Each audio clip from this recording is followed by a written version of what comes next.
आज सीडब्ल्यूसी में 2 प्रस्ताव पारित किए गए और पहले प्रस्ताव पर चन्नी जी आपको जानकारी देंगे। चन्नी जी।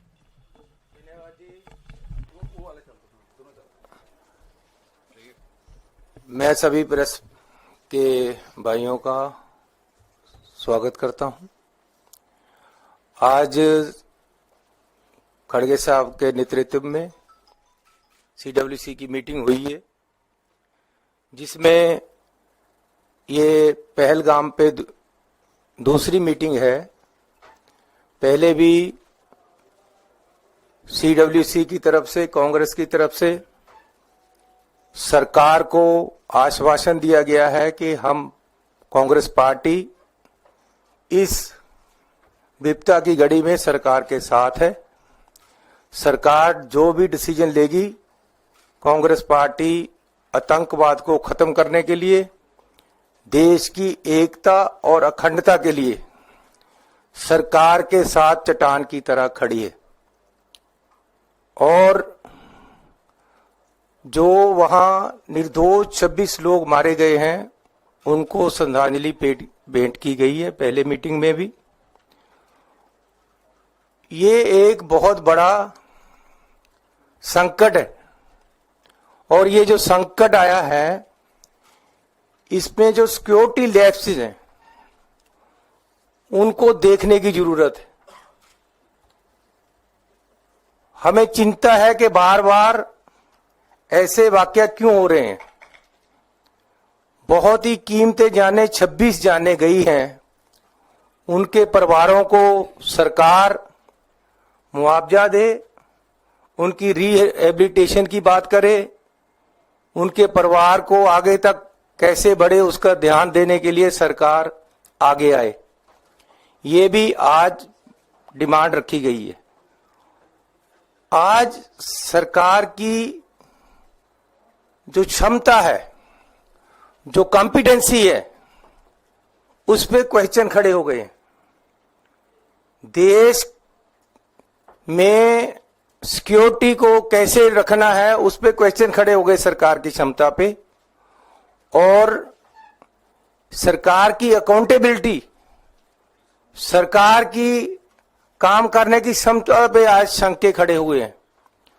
और आज पूरा देश इंतजार कर रहा है कि कब पाकिस्तान जैसे देश, हमारे जो दुश्मन देश बन गए, जो आतंक फैला रहे हैं इस तरफ,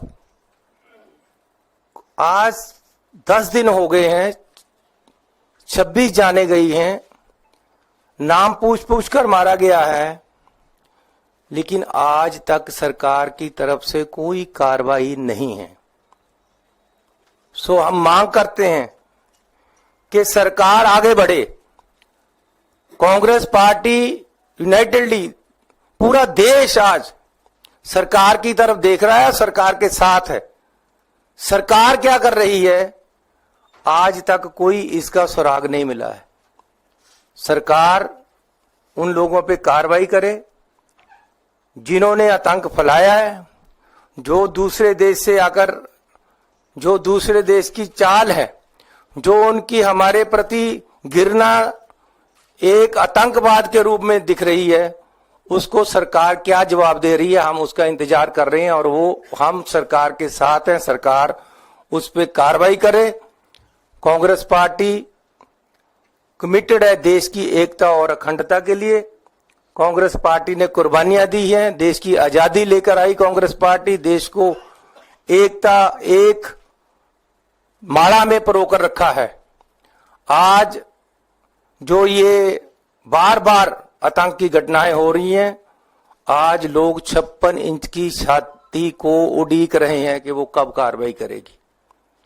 सो हम मांग करते हैं सरकार से कि इस पे जल्द से जल्द कार्रवाई करे और रिजल्ट दे देश को।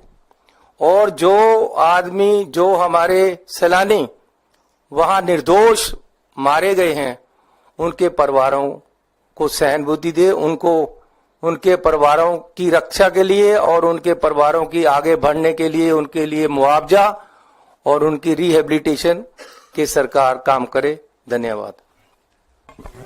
जी, दूसरा प्रस्ताव आज जो पारित किया गया है वो सामाजिक न्याय को लेकर है।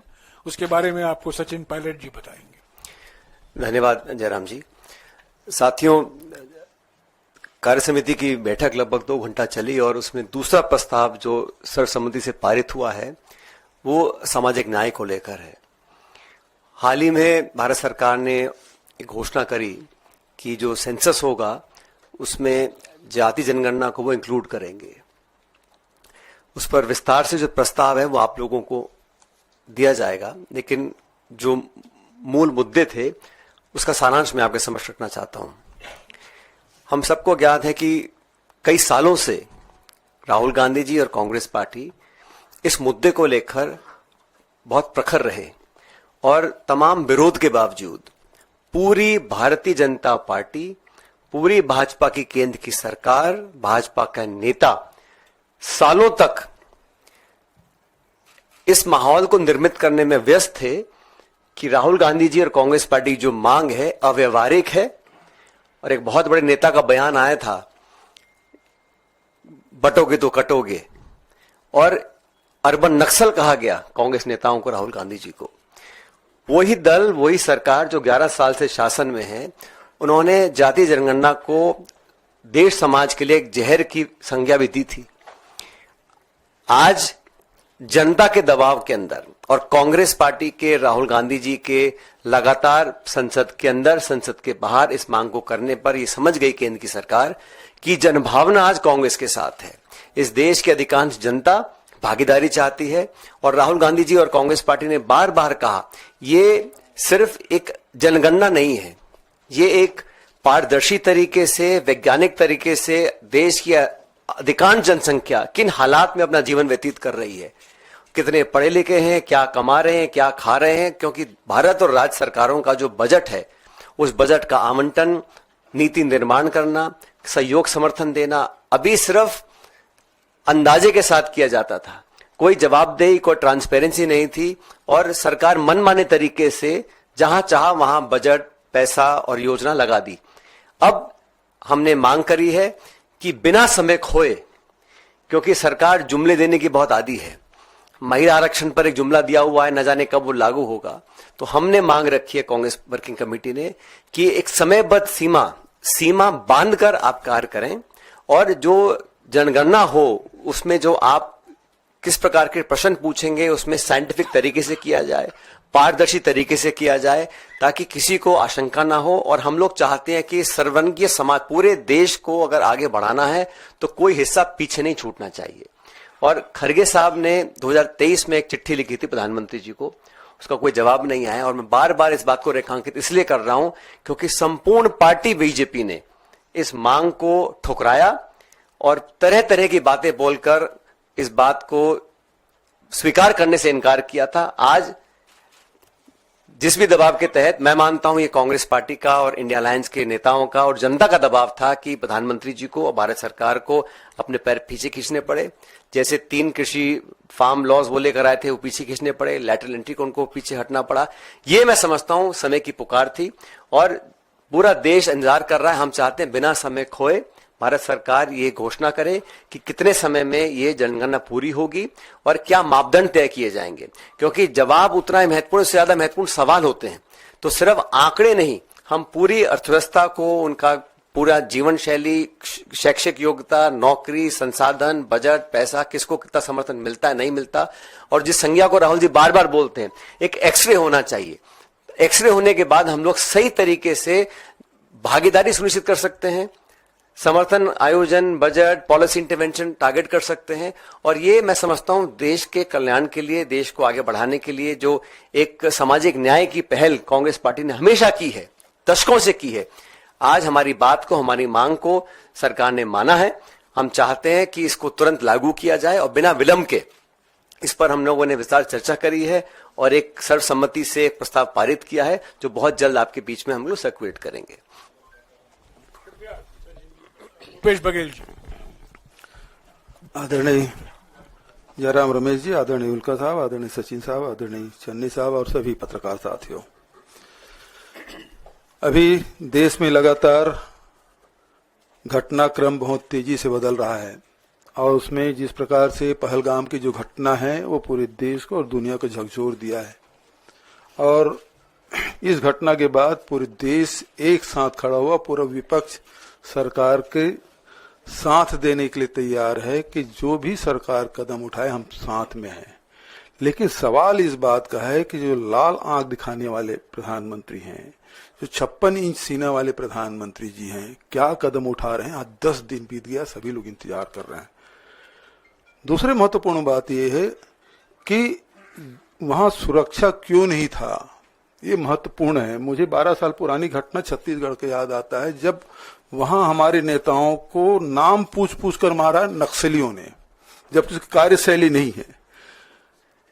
पहलगाम में भी आतंकवादी कभी धर्म या जाति या नाम पूछ के हमला नहीं करते। ये पहली घटना है जिसमें धर्म पूछकर हमला किया गया कि तुम्हारा धर्म क्या है, और उसके बाद गोली मारी गई।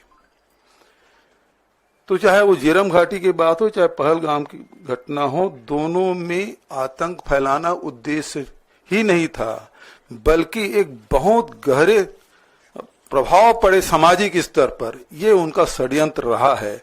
लेकिन हिंदुस्तान की जनता एक साथ है। सवाल इस बात का है कि सरकार क्या निर्णय लेती है, आगे क्या कार्रवाई करती है, ये सबसे महत्वपूर्ण बात। दूसरा, इस समय जो जाति जनगणना की बात राहुल जी हमेशा से कहते रहे, चाहे उदयपुर सम्मेलन की बात हो, चाहे रायपुर महाधिवेशन की बात हो, चाहे 2019 और 2024 के लोकसभा चुनाव में कास्ट सेंसस को हम लोगों ने प्रमुखता से रखा। लेकिन इस समय अचानक सरकार ये निर्णय लेगी, ये चौंकाने वाला निर्णय था। सरकार क्या केवल ध्यान भटकाना चाहती है, या सचमुच में कास्ट सेंसस, क्योंकि कास्ट सेंसस के बाद नकारते रहे प्रधान, जिस प्रकार से अभी सचिन जी ने कहा बटोगे तो कटोगे, प्रधानमंत्री जी खुद कहा एक रहोगे तो सेफ रहोगे, और गडकरी जी ने तो उससे आगे बढ़ के कहा जात की बात करोगे तो लात पड़ेगी। ये उनके विचार हैं, जो टॉप लीडर है उनके, और अचानक वो यू टर्न लिए हैं। तो ये किसी के गले में उतर रहा है कि ये आखिर किस दबाव में इस फैसला लिया गया है। लेकिन फैसला लिया है, राहुल जी लगातार अभियान चलाते रहे, तो निश्चित रूप से ये कांग्रेस पार्टी के और हमारे नेता राहुल जी की जीत के रूप में देखते हैं। लेकिन उनका हर्ष यही नहीं होना चाहिए इस फैसले का, जैसे कि महिला आरक्षण का हुआ। कास्ट सेंसस में केवल आप एक कॉलम जाति का लिख देंगे, उससे समस्या का समाधान नहीं होगा, और ये हमारी मांग भी नहीं है। हमारी मांग तो यह है कि प्रति जो घर है और उसमें प्रति व्यक्ति और उसके शैक्षणिक, सामाजिक, आर्थिक, राजनीतिक उसकी स्थिति क्या है, इस बात का आकलन होना चाहिए प्रत्येक व्यक्ति का, और 50% जो केफ है वो हटना चाहिए। तभी तो सही मायने में हिंदुस्तान के, जो राहुल जी कहते हैं एक्सरे होना चाहिए, तो सही मायने में एक्सरे तभी होगा जब हम प्रत्येक व्यक्ति बारे में जानकारी हो, और उसके बाद हिसाब से जो देश का जो धन है, राज्यों का जो धन है, वो सही दिशा में लगे, ताकि जो समानता की जो बात है, सामाजिक न्याय की बात है, वो पूरी हो सके। बहुत बहुत धन्यवाद।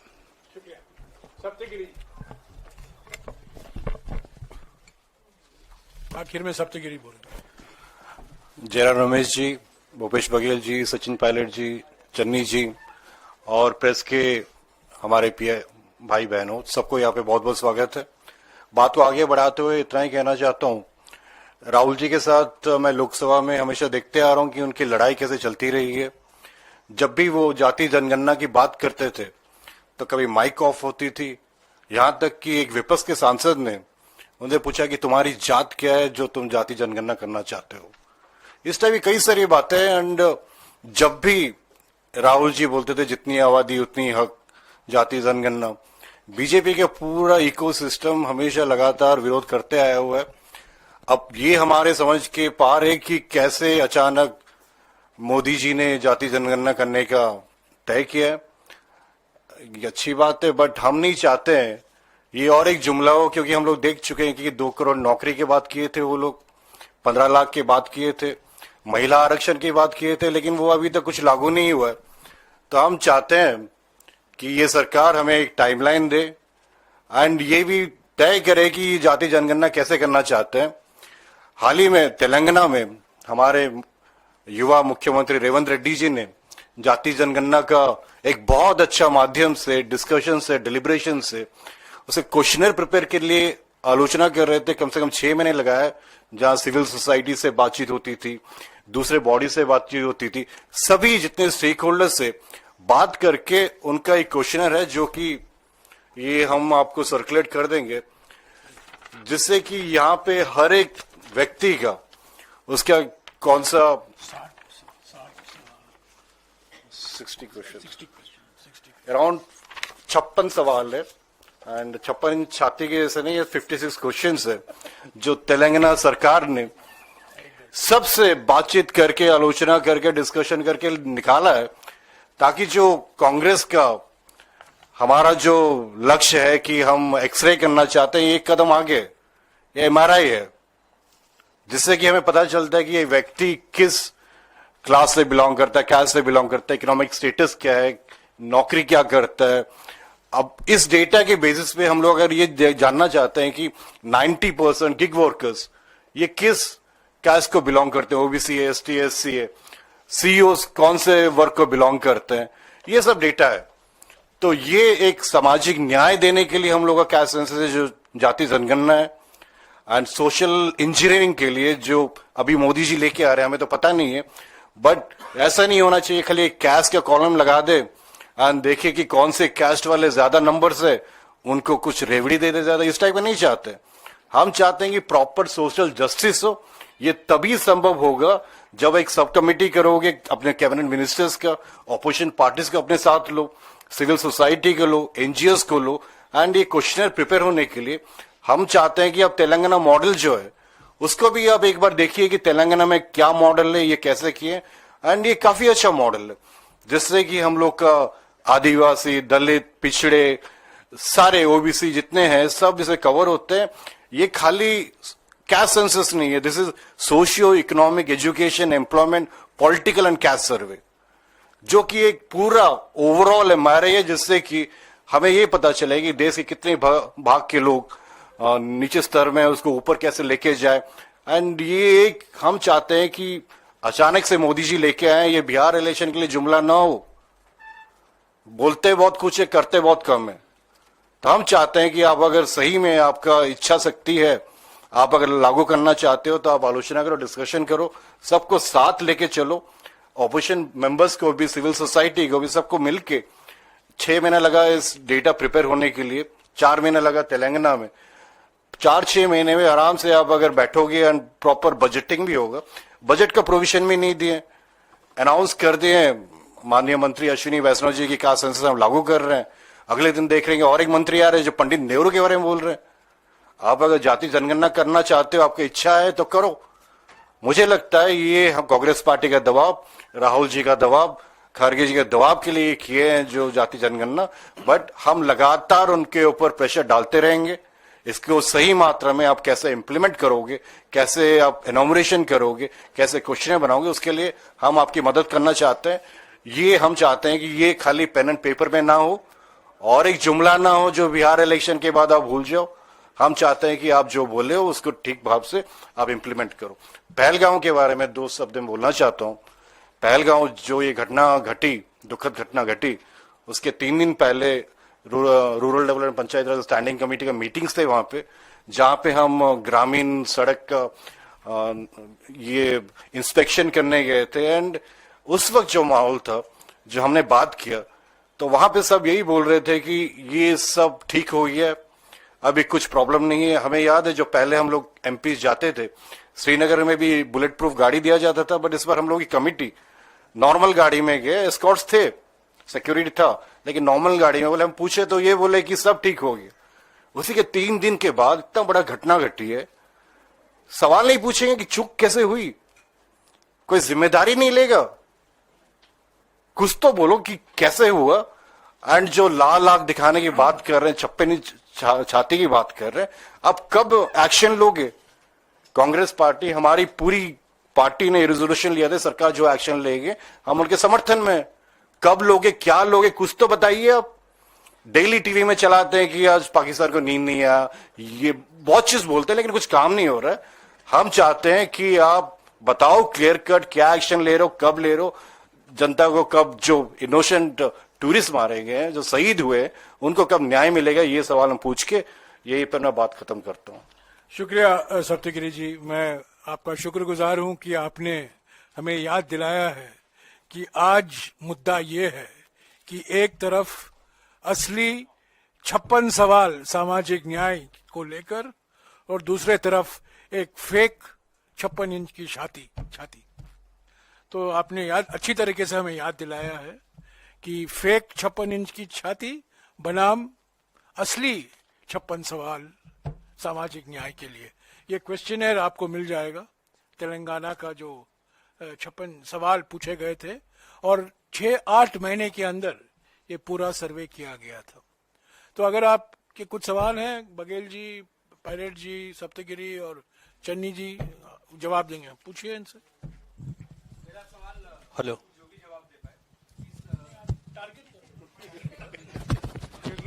राहुल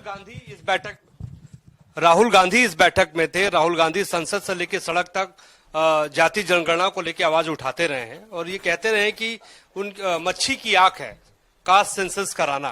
तो आज राहुल गांधी ने कांग्रेस वर्किंग कमेटी की बैठक में क्या कहा, क्योंकि आपकी सबसे बड़ी नीति निर्धारक इकाई है ये जयराम जी बता पाएंगे सर? किसने क्या कहा हम नहीं बताएंगे। कांग्रेस अध्यक्ष की जो ओपनिंग रिमार्क्स थी वो आपको मिल गया होगा अभी तक। राहुल जी ने यही कहा है कि पहला कदम है, पर डिटेल क्या है, प्रश्नावली कहाँ है, कोई जानकारी नहीं है, बजट का आवंटन नहीं हुआ है। तो उन्होंने कहा पहला कदम है, हमारी आलोचना की गई, हमें निशाना बनाया गया। अचानक जब पूरा देश पहलगाम को लेकर शोक मना रहा है, अचानक रात को यह निर्णय लिया गया, क्यों लिया गया, तो ये सब सवाल उठते हैं। तो राहुल जी ने यही कहा कि ये पहला कदम है, पर और कई सवाल बाकी हैं। 50% सीमा का सवाल बाकी है, अनुच्छेद 15(5) का सवाल बाकी है, तो बहुत सारे सवाल हैं। पर सेंसस को ही लेकर राहुल जी ने यह कहा कि अगर आप ईमानदारी से करना चाहते हैं तो तेलंगाना मॉडल को आपको अपनाना ही होगा। 56 इंच की छाती छोड़िए, 56 सवाल पूछिए, यही उन्होंने कहा। सर, बघेल सर से मेरा सवाल है, नीरज हूं, न्यूज 18 इंडिया से। जो जातिगत जनगणना को लेकर प्रस्ताव है उसमें आप लोग की मुख्य मांगे क्या है? ऐसे तो आप लोग रखते रहे, लेकिन अगर 3-4 मुख्य मांगों की बात करें, जैसे आप चाहते हैं कि समय सीमा के तहत हो, इसके अलावा और क्या क्या मुख्य मांगे हैं? पहली बात तो यह है कि जो भारत सरकार की कार्यशैली है, मोदी जी की कार्यशैली है, वो उसमें लोगों को विश्वास नहीं है। उसके कारण पहले भी बताया जा चुका है, मैं उसको दोहराना नहीं चाहता। लेकिन अभी ये है कि ये टाइम बाउंड प्रोग्राम होना चाहिए, नंबर 1। नंबर 2, ये केवल जाति जनगणना नहीं है, केवल आप एक कॉलम डाल दें आपकी जाति क्या है, वहां तक के सीमित नहीं रहना चाहिए। जिस प्रकार से अभी उल्का जी ने तेलंगाना मॉडल की बात कही, जिसमें 56 प्रश्न है, जिसमें आर्थिक, सामाजिक, राजनीतिक, वो सारी स्थिति के बारे में, वो जमीन वाले हैं कि नौकरी वाले हैं कि व्यापार करते हैं, जमीन है तो कितनी जमीन है, लैंडलेस है, वो सारी चीजें इसमें कवर होना चाहिए। और तीसरा बात जो अभी जयराम रमेश जी ने कहा, 15(5) का उल्लेख, जिसमें प्राइवेट यूनिवर्सिटी है, कॉलेज है, उसमें भी ST, SC, OBC को भी उसमें आरक्षण मिलना चाहिए। ये सारी बातें हैं जिसमें समावेश किया जाना चाहिए। 50% के जो कैप है वो हटाया जाना चाहिए। जयराम जी इधर, मैं न्यूज 18 जम्मू कश्मीर से हूं। आप लोगों ने एक सवाल उठाया कि जो भारत सरकार की नीति है वो स्पष्ट नहीं है, लेकिन भारत सरकार ने कई बड़े कदम उठाए हैं और इंडस वाटर ट्रीटी से लेकर सभी चीजें सामने हैं, लेकिन आपको ऐसा क्यों लगता है कि इस चीजें स्पष्ट नहीं है? और जिस तरीके से भारत सरकार ने कहा कि हमने फौज को पूरी तरीके से छूट दी है, क्या उससे भी आप लोग संतुष्ट नहीं है?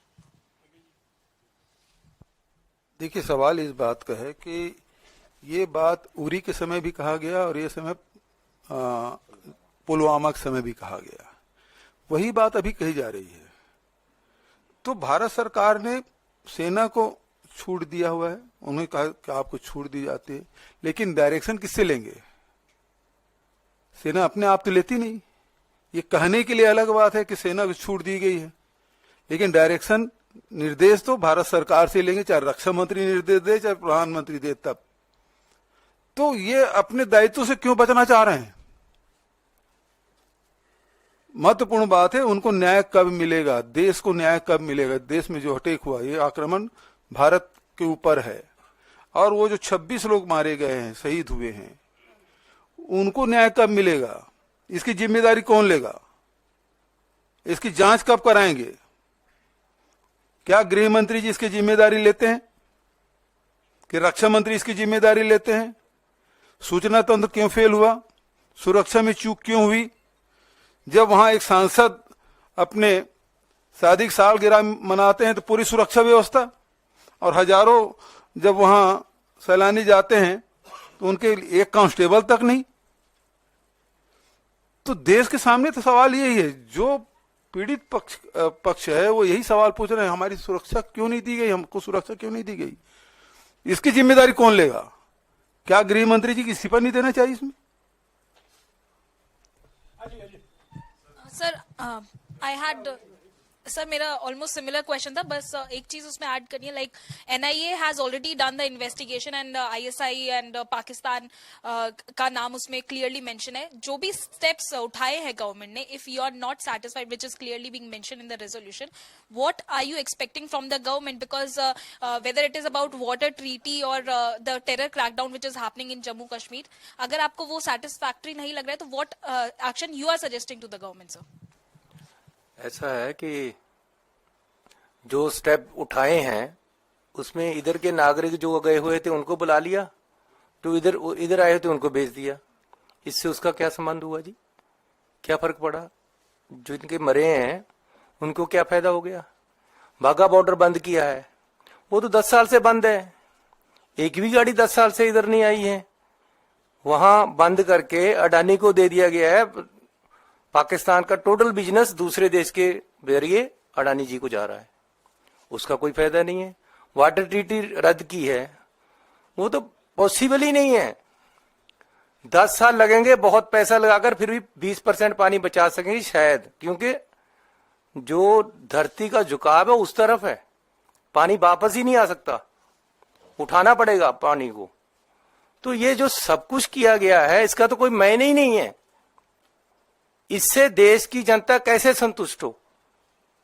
तो हमें चाहिए कि जो हमारे जख्म हुए उन पे मल्लम कैसे लगती है। जो जब पहले अटैक हुआ था तो 40 हमारे आदमी मर गए, जो उस समय पगड़ी के ऊपर से तुरला गया था ऊपर को, उसको हम तुरला बोलते पंजाबी में। उस समय इलेक्शन था, उस समय तो बड़ा तुरला चल रहा था कि जी हम ये कर देंगे, हम वो कर देंगे। आज तक मैंने तो पता नहीं चला मुझे तो कहां स्ट्राइक हुए हैं, कहां बंदे मारे गए थे उस समय, कहां वहां पाकिस्तान में हुआ था। हमारे देश में आकर कोई बम गिरे पता नहीं चलेगा। कहते जी पाकिस्तान में हमने सर्जिकल स्ट्राइक किए थे, कोई कुछ नहीं हुआ, कहीं नहीं दिखे सर्जिकल स्ट्राइक, किसी को नहीं पता चला। अरे मैं तो हमेशा मांगता रहा हूं भैया, लेकिन आज देश के लोगों के जरूरत है उनके जख्मों पे मल्लम लगाने की। हम डिमांड करते हैं कि भैया कुछ करो, बताओ देश को कौन है आदमी और उनको सजा दो। धन्यवाद। One point, Jairam ji. You see, we must understand, as a political party, we have acted in supreme national interest. When the Parliament of India was attacked, Vajpayee ji was Prime Minister. If you recall, Mrs. Sonia Gandhi was leader of opposition in Lok Sabha. I remember her speech. She got up and spoke on the floor of the House that Mr. Vajpayee, you are BJP's Prime Minister, but today India has been attacked. So the Congress party has historically delivered what is its responsibility. We supported Vajpayee ji to take whatever action he deemed necessary. And it's not today that Kharge ji, Rahul ji are saying we are with the government. At any challenge that the nation's integrity is posed with, the Congress party responds with full responsibility. Now, when Mrs. Gandhi said that on December 13 attack on Parliament, today the Congress party realizes this attack is not on tourists, they are Indian citizens, it's an attack on India. And I think it is the responsibility of all of us, but primarily because of the government of India, they have to respond appropriately. They must do it in a way and a fashion that is satisfactory to 1.4 billion people. What we are saying today here is that the entire country is given unquestionable support. Across political spectrum, across society, across religion, everyone is unanimous in saying that we must respond and respond with equal measure. Because this can't go on. All these attacks in Pulwama, Pahalgam, so on and so forth, it has to stop. And it cannot go on forever that we keep getting injured and mutilated and hurt and killed, and then we respond with some rhetoric and some speeches and ask the armed forces to do what they deem fit. Like Bhupesh ji said, they have to be given direction. India, unlike other neighboring countries, we today, the command control is with the political leadership. So we ask and we seek an adequate response, more than adequate response in a timeline fashion. So we are saying, हम support कर रहे हैं, आप respond करिए, पूरा देश आपके साथ खड़ा है. What more can a sitting government want? And that's the point we trying to make. Ajay Ajay Sachin ji, चूंकि आप इस मुद्दे पे बोल ही रहे थे तो इसलिए ये सवाल छोटे छोटे दो है, एक पहलगाम पे और दूसरा जातिगत जनगणना। पहलगाम पे जैसे लग रहा है कांग्रेस पार्टी जिस तरह से सपोर्ट कर रही है सरकार को और कह रही है कि ऑल आउट आप जाइए, तो क्या कांग्रेस पार्टी एक लिमिटेड स्ट्राइक से आगे बढ़ के सरकार को ये कह रही है कि साथ में है, अगर आपको ऑल आउट वॉर में जाना है या पीओके में जाना है, पार्लियामेंट का रिजोल्यूशन है, तो क्या उसको आप उस मुद्दे पे भी सरकार की अजय जी आप ऐसा है सेंटिमेंट को समझिए। जो लिखित हमारा प्रस्ताव है, जो हम लोगों ने वर्किंग कमेटी ने पारित किया है कि इंडियन नेशनल कांग्रेस भारत सरकार के सभी निर्णयों के साथ है, जो निर्णय वो उचित समझते हैं, लेकिन पाकिस्तान को मुंह तोड़ जवाब देना पड़ेगा अब, और इस प्रकार की घटनाओं को हम सहन नहीं कर सकते। उसके बाद भारत सरकार का अपने विवेक से जो भी निर्णय, इंटेलिजेंस एजेंसीज क्या कह रही हैं, अंतर्राष्ट्रीय दबाव क्या होगा, वो हमारी जानकारी में नहीं है, लेकिन भारत सरकार के पास जितने भी साधन हैं उन सबको एकत्रित करें और जो भी उचित वो जवाब देना चाहें उनको हम पूरा समर्थन कर रहे हैं। इससे ज्यादा अपेक्षा कोई सरकार नहीं कर सकती है, उतना कांग्रेस पार्टी दे रही है। छोटा सा सवाल बघेल साहब से कास्ट सेंसस को लेकर, जातिगत जनगणना का फैसला जब से मोदी सरकार ने लिया है, हर राजनीतिक पार्टी इसको सेलिब्रेट कर रही है और लगता है जैसे श्रेय लेने की हो रहा है। बीजेपी जिसने पहले मुखालफत की थी और जब मोदी सरकार ने यह फैसला लिया तो अब सारा श्रेय वो क्रेडिट लेना चाहते हैं। समाजवादी आंदोलन से निकली पार्टियां, आरजेडी और ये लोग भी कह रहे हैं कि लालू यादव 30 साल से कह रहे थे, राहुल गांधी भारत जोड़ो यात्रा से, तो लगता है जैसे पॉलिटिकल डिविडेंड इसका जो भी मिलेगा उसका बंदर बाट अभी से शुरू हो गया, उसको किस तरह से देखिए आप भारत जोड़ो यात्रा के समय आपने देखा उदयपुर सम्मेलन जो फैसले उनको देखा, रायपुर में जो महाधिवेशन हुआ और अभी जब अहमदाबाद में सम्मेलन हुआ, अब राहुल जी के सारे भाषण निकाल के देख लीजिए, एकमात्र नेता है जो हर भाषण में इस बात का उल्लेख करते हैं और इसके बिना काम नहीं चलेगा। दबाव कांग्रेस पार्टी का और राहुल जी और खड़गे जी ने जो पत्र लिखा और स्पीच आप देखेंगे लोकसभा में राहुल जी का, उसमें तो उन्होंने कहा कि आपको करना होगा, मतलब इतने कॉन्फिडेंट थे कि ये होना ही है, आप रोक नहीं सकते।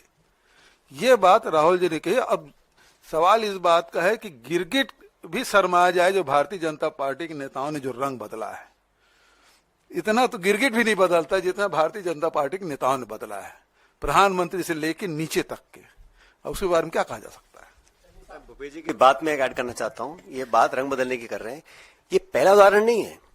जब से सरकार बनी है, मनमोहन सिंह जी ने शुरू किया था डायरेक्ट बेनिफिट ट्रांसफर, पहला हमने किया था राजस्थान में, भाजपा ने विरोध किया। महिला आरक्षण का राज्यसभा में समर्थन किया, लोकसभा में विरोध किया। एफडीआई इन रिटेल विरोध किया, आज समर्थन कर रहे हैं। एफडीआई इन डिफेंस उसका विरोध किया, समर्थन कर रहे हैं। परमाणु करार भारत अमेरिका का जब हुआ तब विरोध किया, आज वो जप्पियां चल रही है वहां पर। तो आधार कार्ड का विरोध किया, जीएसटी का विरोध किया, जो सारे इन्होंने विरोध किए थे आज 100% उन्हीं को लागू कर रहे हैं। तो ये कोई बहुत, मैं तो बहुत आश्चर्यचकित नहीं जो इस प्रकार का अभी जो रंग बदला है इन्होंने। चन्नी साहब, आपने कहा कि हम सरकार के साथ चट्टान की तरह खड़े हैं, लेकिन सरकार पर आपको संदेह भी है, ऐसा क्यों है? पहला सवाल। और दूसरा, पंजाब और हरियाणा का जो पानी का विवाद है जो लगातार बैठ के चल रही है, उसको लेकर आपका क्या कहना है? आपके पहले सवाल पे तो मैं काफी बोल चुका हूँ। दूसरा जो सवाल है वो मैं अभी नहीं यहाँ छेड़ना चाहता, क्योंकि हमारी जो जितनी बात है सारी डाइवर्ट हो जाएगी। वो भी बड़ा इंपॉर्टेंट इशू है, मैं अलग से बात कर लूंगा उस पे, लेकिन इस पे अभी नहीं कर सकता। धन्यवाद। और कोई सवाल? हेलो और कोई सवाल? ठीक ठाक। हेलो मैं अंत में यही कहूंगा बघेल सर कि बार सर, बार सर। ये पूछा जाता है कि आप क्या करना चाहते हैं, आपकी क्या राय है, आप क्या मांग कर रहे हैं सरकार से। हमने सरकार से पहली मांग की थी 22 तारीख को, आप एक सर्वदलीय बैठक बुलाई गई।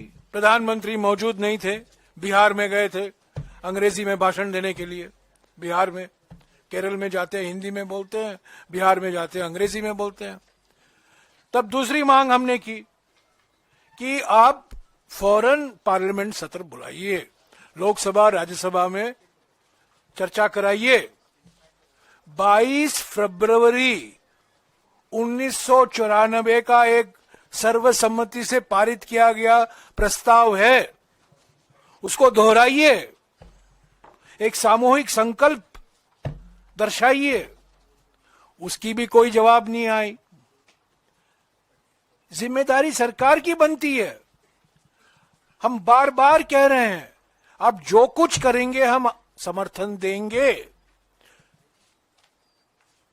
बार बार आप हमसे सवाल पूछते हैं, सरकार से पूछिए ना, जनता इंतजार कर रही है, कुछ तो करे सरकार।